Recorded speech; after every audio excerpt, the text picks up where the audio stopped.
Saya ke Bang Rey sekarang. Bang Rey, kalau Anda membacanya, ketidaksolidan Kimples ini yang kemudian kita saksikan muncul di bagaimana Banten, kemudian Golkar balik badan, kemudian kalau kita lihat di Jawa Barat juga ada Ahmad Saiku dan Ilham Habibie yang diusung oleh PKS dan Nasdem. Ini menurut Di Anda, Tangsel juga balik badan PKS-nya, jangan lupa. iya, di Tangsel juga seperti itu. Apa yang Anda baca dari gerakan kemudian pelan-pelan melepaskan diri dari Kimples ini?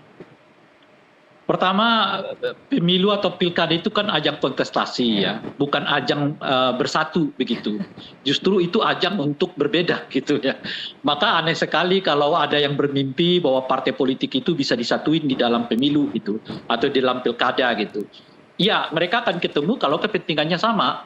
Kalau bagi-baginya juga sama gitu. Tapi kalau kepentingan dan bagi-baginya sama ya jelas mereka akan mencari jalan sendiri-sendiri gitu ya.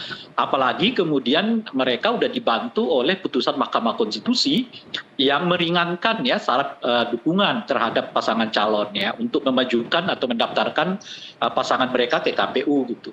Nah, meskipun agak terlambat putusan MK itu, kenyataannya putusan MK itu banyak di beberapa tempat menolong pesta demokrasi ini gitu ya, menolong pesta kompetisi ini gitu. Nah, muncullah misalnya di Jakarta lawan yang seimbang bagi RK, dalam hal ini ya lawan yang diusung oleh PDI Perjuangan gitu ya. Lalu di Banten dengan tekad bulat ya tanpa takut misalnya Airin dengan keluarga mendorong untuk tetap maju meskipun kemudian tidak didukung oleh partai, lalu partai kemudian balik badan gitu ya. Dan di misalnya ya sebagai contoh calon yang didukung oleh Kim malah mundur sendiri kan, dalam hal ini Riza Patria dengan Marshall gitu ya, dan di beberapa tempat gitu. Karena kenapa itu bisa cepat ya? Karena naturnya memang di pemilu itu atau di pilkada itu ya orang mencari perbedaan gitu ya. Karena itu ajang kompetisi gitu ya. Baik. Bukan ajang baris berbaris. Kalau ajang berbaris berbaris ya orang memang menyatu gitu ya. Iya. Karena ini ajang kompetisi ya orang mencari perbedaan, mencari kemenangan gitu. Bang Rey, karena itulah iya, Bang Rey, tapi kalau kemudian kita kembali lagi menganalisa kenapa awalnya mereka bersatu, kan kemudian ada dugaan bahwa ini memang terlalu dekat dengan pembagian kursi menteri untuk 20 Oktober. Nah, kira-kira kalau ini kemudian akhirnya pelan-pelan tidak bersatu, akan ada konsekuensinya tidak bagi mereka yang tidak dalam satu perahu dengan Kimples? Ya belum tentu, itu kan artinya ini kan musiman ya, kalau siklus politiknya berbeda ya berbeda lagi situasinya gitu. Kalau kemarin-kemarin itu kan belum ada faktor-faktor yang memungkinkan mereka untuk berpisah. Sebut saja misalnya di Jakarta, mudah sekali menyatukannya. Kenapa? Karena memang bagaimanapun sangat sulit mendorong kader sendiri misalnya ya, PKS misalnya kan sangat sulit, apalagi PDI yang tidak memiliki golden ticket dan seterusnya gitu. Nah, jadi ini siklus ini dengan terbukanya siklus itu ya negosiasi berkembang lagi. Oke, misalnya seperti PKS, oke lah kalau kemarin misalnya sebagai contoh nih ya, kemungkinan akan digadang-gadang dapat 2 kursi, ya sekarang pun juga nggak apa-apa deh, misalnya begitu ya, kalau kader kita bisa maju sendiri, macam-macam dan sebagainya gitu. Jadi itu satu.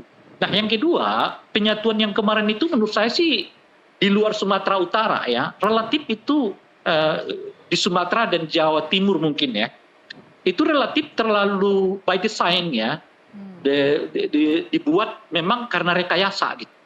Di Jakarta misalnya, ya itu rekayasa banget kan, ketahuan banget tuh gitu ya. Di Banten, Andra itu sama sekali belum terlihat elektabilitasnya, tetapi lalu partai yang didorong untuk rame-rame masuk ke sana itu kan menunjukkan semua by rekayasa gitu ya. Minus kalau misalnya di Jawa Timur kita tahu memang elektabilitasnya Khofifah dengan Emil Dardak itu lumayan tinggi gitu ya.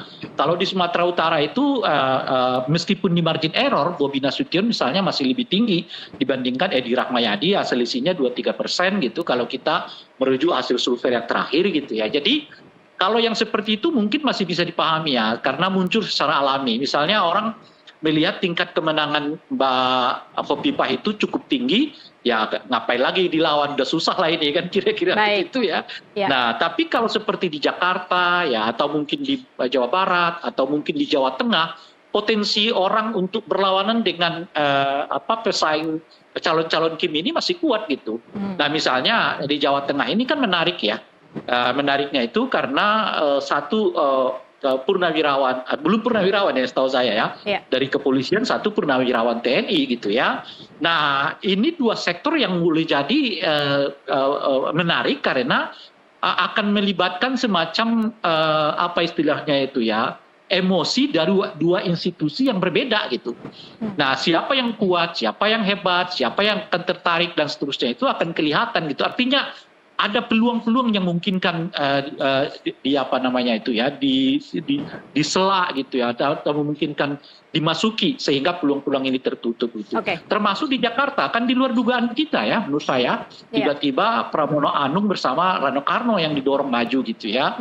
Tapi setelah saya baca-baca lagi gitu ya, mengapa pasangan ini dimunculkan, saya kira setidaknya ada 3 lubang yang memungkinkan mereka untuk mendapatkan semacam dukungan gitu ya, meskipun sekarang kalau elektabilitasnya tentu sangat jauh dengan RK ya. Terakhir ini kita melihat misalnya RK itu udah di angka menuju ke angka 20 dan seterusnya gitu. Tapi satu ya, faktor Rano Karno menurut saya penting ya dilihat dalam konstelasi Pilkada Jakarta gitu. Karena dia adalah orang yang boleh disebut satu-satunya di dalam kandidat Pilgub Jakarta ini yang teridentifikasi sebagai bagian warga Betawi gitu ya. Nah kalau Pramono menurut saya mewakili masyarakat Jawa ya, atau beretnik Jawa, yang itu dengan sendirinya akan dapat menghalangi ya warga Jakarta suku Jawa di Jakarta ini untuk berbondong-bondong datang ke Suswono gitu. Jadi udah dipecah di situ tuh. Nah yang kedua adalah mungkin pemilih Anies yang kecewa terhadap PKS gitu ya, bisa jadi berkomunikasi dengan Rano Karno. Rano Karno relatif tidak punya masalah dengan kelompok-kelompok Islam gitu ya. Nah yang ketiga adalah misalnya faktor Jakmania ya. Jakmania ini jelas akan memiliki kendala untuk berkomunikasi dengan Kang Emil gitu ya, sementara mereka nggak punya kendala untuk berkomunikasi dengan Rano Karno. Jadi peluang-peluangnya sih kelihatan masih ada gitu, meskipun kalau di survei awal ya jelas ini sudah sangat jomplang ya, antara yang 10 mungkin dengan yang 1%. Tapi mungkin 1,5 bulan akan terjadi sesuatu yang berbeda. Oke, baik.